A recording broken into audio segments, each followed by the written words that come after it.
Hey guys, and welcome back to my channel. You know what today I'll basically be talking about my hair journey, things I did, things I wish I didn't do, what I've learned in my journey and whatnot. Now my hair isn't that long. Usually when YouTubers come and talk about their hair is usually like but I'm telling you, there are things that I've learned, that I've seen that actually work, and I want to tell you guys also most, so we are both winning. I can't be here with the growing hair and your hair is not growing. No. So without further ado, please don't forget to subscribe, to comment. I don't even know what you'll comment. Just say if you are new here or if you are returning, and don't forget to like this video. Please do go follow me on my Instagram, because I'm actually trying to grow my Instagram, and I'd really appreciate if some of you could transfer from here to my Instagram or from my Instagram to here, but you know, same difference.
I have been natural for about 5 years. I know my hair, like I said in the intro, my hair is not as long for the period of 5 years, if you know what I mean. But over those 5 years, guys, I have learned things, I have done things, and I've just been learning about my hair, seeing what works and seeing what doesn't work. That's why my hair is not like super long. There has been some growth, mostly over the past few months, and this is why I decided to do this video. So the reason I went natural in the front, I'm gonna put some pictures up of me when I was not natural, when I was relaxed, and yeah, my hair was you will see in the picture stock. So the reason I went natural is because for some I'm already tender-headed. Okay, when I get braided I'm already like ugh. So for some reason when my hair was relaxed, if someone just said it used to hurt so bad. And the back of my head, like right here, the hair never used to grow properly there. Like it will just grow a bit and then break, grow a bit then break. So it's like, you know what, I'm tired. So I went natural in I think grade 10. I didn't do like a big chop. I kind of regret not doing a big chop because I would have liked to dye my hair and play with it, but then again I was in high school, so it wouldn't have worked out either way. So I transitioned, and I'll occasionally chop off the relaxed ends as the hair grew. One mistake I made was following everything YouTubers said. You know, as a young natural, you are like, oh yeah, a bit excited. You're like, oh, what can I do? What products must I buy? Let me search up some YouTubers. I'm not here to talk like really bad about YouTubers, natural hair YouTubers. Before I continue, don't even put me in the natural hair YouTuber category. I don't want to be associated with the natural hair movement because it can be real toxic and real negative. People go as if they have been handpicked by God himself, and he told them, you go into this person's comment section and say ABC and T, and I'm just like, it's my hair. It's literally not on your head. Why are you so mad? So if anyone is gonna be mad in the comment section, please just leave. You can pack your things and leave. There's the door. There's the door, bitch! We don't need your negativity. We don't need your judgment. If it is constructive criticism, please say it politely in the comments. Don't be rude. None of that. Back to what I was saying, child. So you will go into this, and then you'll do everything they are saying. Don't do that. Because one thing I can tell you is when we were growing up, our mothers did things to our hair and our hair was flourishing. All of a sudden everyone is telling you this and that. You've left what your mom was doing. Your hair is going through the most. Your hair is not growing. Some things help, honestly. Some things really do help, but sometimes you're just like, ah man, you guys are doing the most. So I went back to the basics. Let's talk about protective styling. If you are natural, if you are black, you know what the protective styling is. But if you don't know what the protective styling is, I am gonna put the definition on the screen and you can read it for yourself. So there are a lot of protective stylings you can do, child. A lot. Black women are creative like that. So for me, the one hairstyle I can tell you I have seen growth in the past year are cornrows. These cornrows under the wigs, mostly because I usually just have them under the wigs. I usually have box braids too, but these cornrows are the ones where I've seen that my hair is flourishing and it's growing. Don't sit and be like, ah, my hair is in cornrows now, I don't have to do them. You have to do the most, and by the most I mean washing your scalp, moisturizing a lot. I feel like it's not even a lot of work anymore because your hair is basically down. So the one thing I really do is, I also do this when I'm in box braids or any type of hairstyle. I wash my scalp and then I moisturize right after. So if I feel like my scalp has some type of buildup, I will wash it and then I will moisturize. I wash it whenever I feel like it's dirty, honestly. So this can be like twice, 3 times a month. Sometimes I don't even wash it throughout the month because I feel like I don't need to.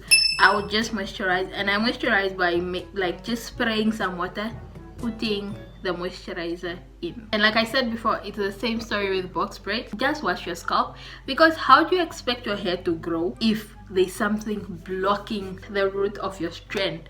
Let's say this is built up and it's just sitting on your hair. How do you expect your hair to go through that if it's just sitting there? So when you wash it off, the hair can be like, oh, I can finally breathe. And I know this is going to sound silly to some people, but hear me out.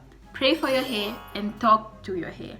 I don't know if you guys have seen those experiments where people say, let's say, negative things to water, like really bad stuff to one glass of water, and then the other glass they're saying positive stuff.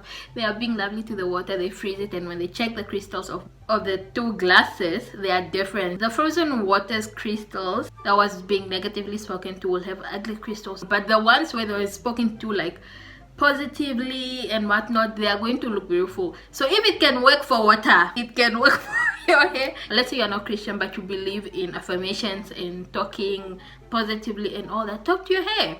Honestly, it sounds dumb, but do it.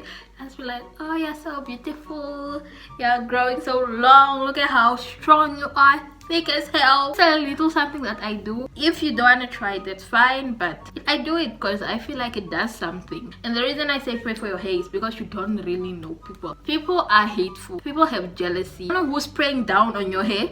You don't know who's out there lying in their bed saying that, oh, I hope her hair falls out. You really don't know. It's better to be safe than sorry. The one thing that I've learned is that health over length. If your hair is healthy and strong, it will grow. Your hair won't grow as well if it's not healthy. So this is where length retention comes in. Very, very important. Your hair is always growing. The problem comes when your hair is breaking at the same rate as it is growing. So if you are not trying to keep that length you got last month, it's gonna seem like it's not growing, but it's actually growing. There are a few techniques that I do that help with retaining my hair. When I remove my box braids or my cornrows, I don't do it when the hair is dry. You can go get yourself a detangling hairspray. I use the Easy Wave one. I just spray it, remove. Your hair won't break as much, it won't feel brittle. It makes the hair softer, so it's easy for it to come out. Wash day, I wash in sections. Better washing in sections than washing everything like this because it's gonna get knotted and everything together. So wash in sections and use a white tooth comb. Be gentle on your edges, like this style that I have in here. I usually don't have it for a while because I feel like sometimes currently it's not pulling, so that's good, but it pulls on my edges. Try not to do a lot of this, or if you do them, don't have them in for too long, or else they're gonna be pulling on your edges. And your ends, take care of your ends, moisturize your ends, keep them moisturized because that's where the hair is breaking. Try to really, I know it's difficult to minimize the heat. Hey guys, in my journey I have used the heat and the hair broke. I was so devastated that day. Oh, it happened twice. That's when I really saw that I need to stop using it because it's actually damaging my hair.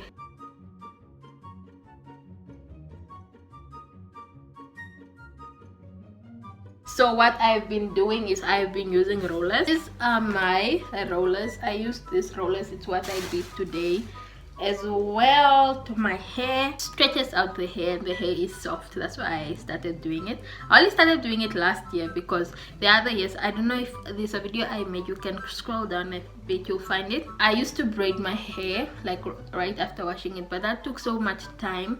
So I was like I said in the beginning, why don't I go back to the basics? The rollers. I went back to the rollers and everything is fine. I asked you guys on Instagram because whenever I post my hair on my Instagram, then I get questions, what do you do on your wash day? How tips and tricks? So I'm gonna be answering some questions that you guys send me just so I can touch on everything almost. How do you fight the urge not to relax the hair? I don't touch my hair when I'm emotional or when I know I'm going through the most mentally. Keep your hands out of your hair, especially if you know there's a relaxer in the house. The temptation, I've had it so many times, guys, but I kept fighting my hair. You have to fight. You have to remember why you started in the first place. How do I keep my hair moisturized? I think the most important thing is to actually find a good moisturizer, something that you love. You can try it. I think it's the olive oil. I've never tried it, but I heard it's good, the olive oil moisturizer.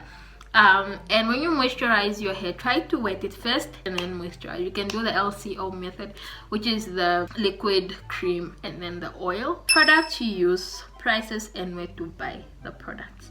I'm going to show you guys these products. I don't want anyone coming for my neck. This is what I use on my hair, or what I've been using on my hair as of lately, and I'm fine with the products. They are doing what they need to do. I'm going to start off with shampoo. So lately I've not been using conditioner on my hair because I deep condition, but I'm not quite sure, should I condition and deep condition in the same routine? I'm not sure if it's a necessary step or not, but this is the shampoo I have been using lately. So that is the shampoo I have been using. It has sulfate in it. The reason I use this shampoo is because sometimes I just want my scalp to actually get super clean, and sometimes natural hair shampoos and whatnot don't always do that. So this is why I use this on my scalp. I usually use this conditioner and shampoo, but like I ran out of it, so I just quickly bought this one because at the time I didn't have money, so I just bought this one and I didn't buy a conditioner because, like I said, I don't use the conditioner. The next product I use is this. I love this hair mayonnaise. My best friend introduced me to it. It's by Originals by Africa's Best. You can find it in Pep. I would recommend you guys going to buy this in Pep because it's so much cheaper. I think it's 40 something in Pep and 80 something in Clicks. Sit down my dear, you're doing the most. So it's a hair mayonnaise treatment.